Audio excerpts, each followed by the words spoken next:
Hey folks, this is Jake Davis, and today is my birthday! How about that? And I wanted to spend my day with you, good folks, by counting down my top 5 personal favorite movies of all time. Now, first off, I do want to point out that this isn't necessarily what I think are the greatest movies or most important movies or even the most well-made movies I've ever seen. These are just essentially the 5 films that keep me coming back and keep me in love with cinema, and well, that I've always had a very deep loving place in my heart for, and I'm always intrigued and excited to see again, especially with people who haven't seen them. So get right into it. Number 5, The Lord of the Rings, The Return of the King.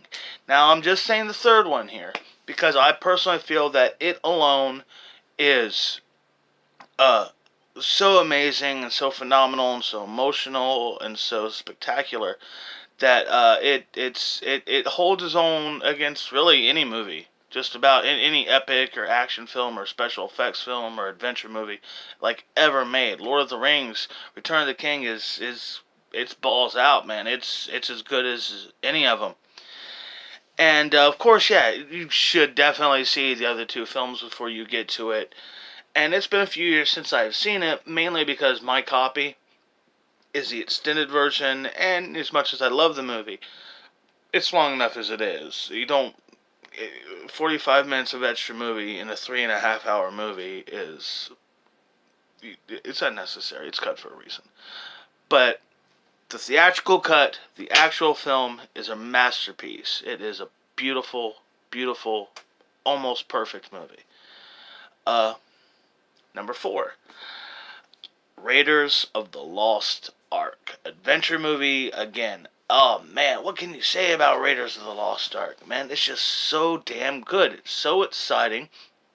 And for everybody who claims that hero is only as good as his villain, never saw an Indiana Jones movie. They just didn't. Yes, Belloc is the better of the 4 villains in the 4 films.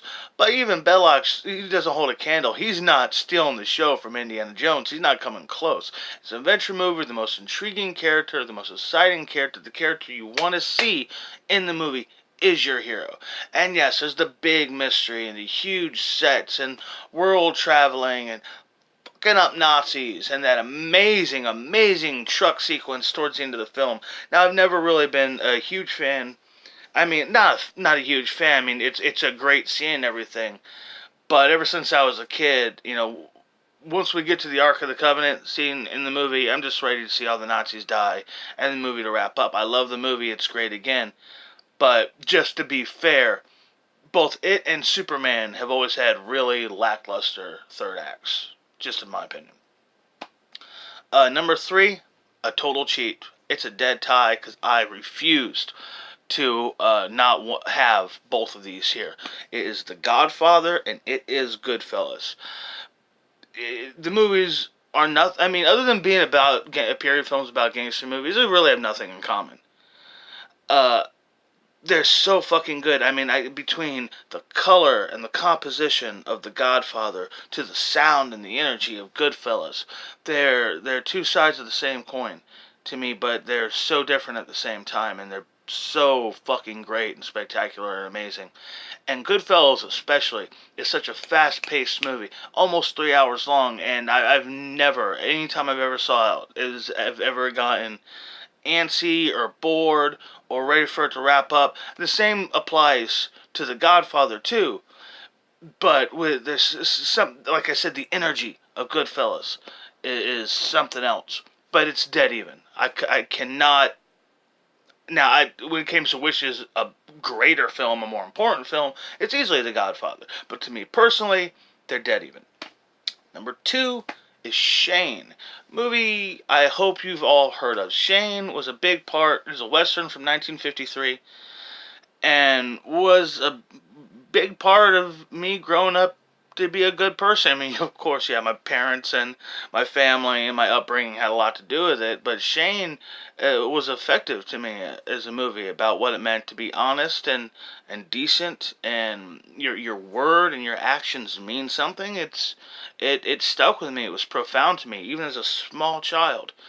And I think you should watch Shane with your kids because it's a profound movie. It had a major effect on me as a kid, and not just on its message, but it's very beautiful. It might be the prettiest movie ever made, and it's so loud.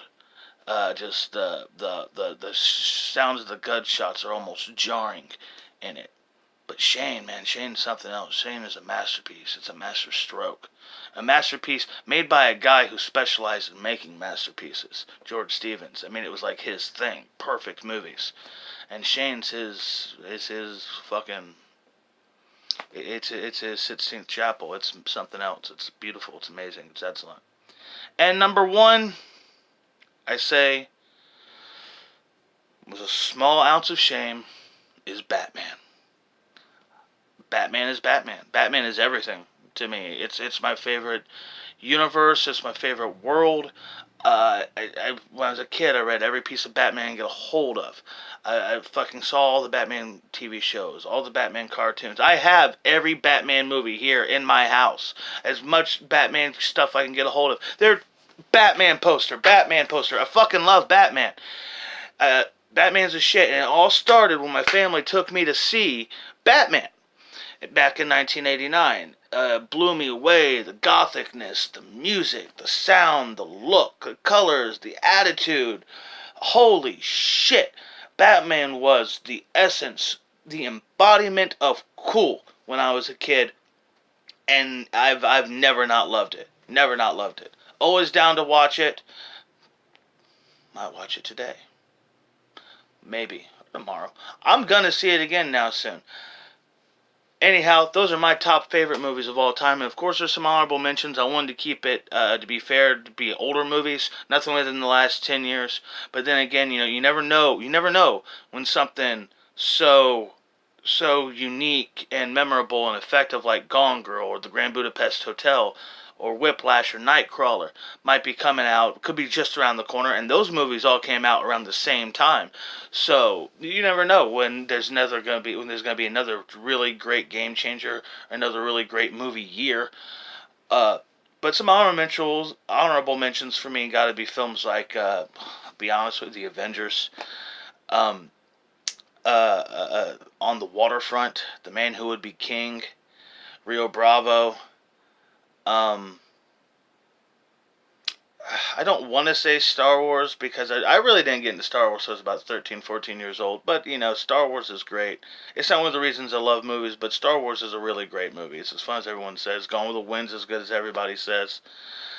But when it really comes down to my all-time favorites, movies I love movies for, it's the ones I've shared with you here today. So, thank you for watching. Hope you enjoyed this. I hope you love these movies as much as I do. I'm going to go enjoy my birthday. I'm Jake Davis, and I'll catch you on the fly.